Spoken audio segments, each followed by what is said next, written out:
고발 사주 의혹의 핵심 인물인 손준성 검사가 고위공직자 범죄수사처에 수사 2달 만에 소환돼 피의자 조사를 받고 있습니다. 내일은 또 다른 핵심 인물 김웅 의원도 소환될 예정입니다. 손효정 기자가 취재했습니다.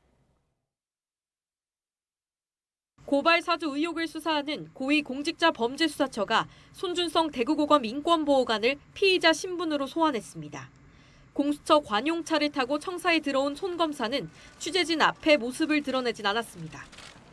손 검사 소환 조사는 고발 사주 수사가 본격화한 지 2달 만에 처음으로 구속영장이 기각된 지 일주일 만입니다.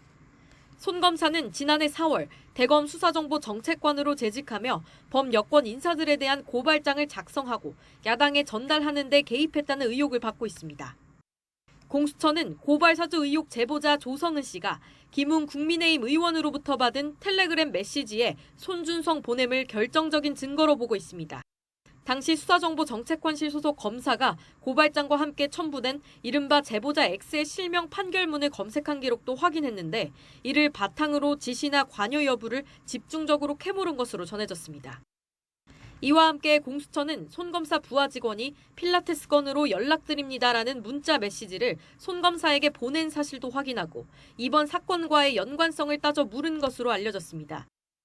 해당 필라테스 업소 강사와 김웅 의원이 동명이인이라는 점에 주목해 일종의 암호가 아니냐고 의심하는 겁니다. 그러나 손준성 검사는 김 의원에게 고발장을 전달한 기억이 없다며 관련 의혹을 모두 부인한 것으로 전해졌습니다. 특히 손 검사는 대검 근무 당시 SNS로 많은 고소고발장을 전달받아 대부분 이를 다시 첨부해 반송해왔다는 입장을 유지하고 있습니다. 문제가 된 고발장도 본인이 처음 전송한 게 아니라는 주장입니다. 또 실명 판결문도 정보 수집차 검색한 것이라고 반박한 것으로 전해졌습니다. 앞서 구속영장 청구서에서 손 검사 외 등장인물을 성명불상이라고 적시하며 범죄 혐의점을 소명하지 못했던 공수처가 이번 조사에서 새로운 물증을 제시했는지가 수사 성패를 좌우할 것으로 보입니다. 공수처는 내일 또 다른 핵심 인물 김웅 의원을 불러 손 검사 조사 결과를 바탕으로 고발장 작성 주체와 검찰과의 연루 정황 등을 추궁할 예정입니다. YTN 손효정입니다.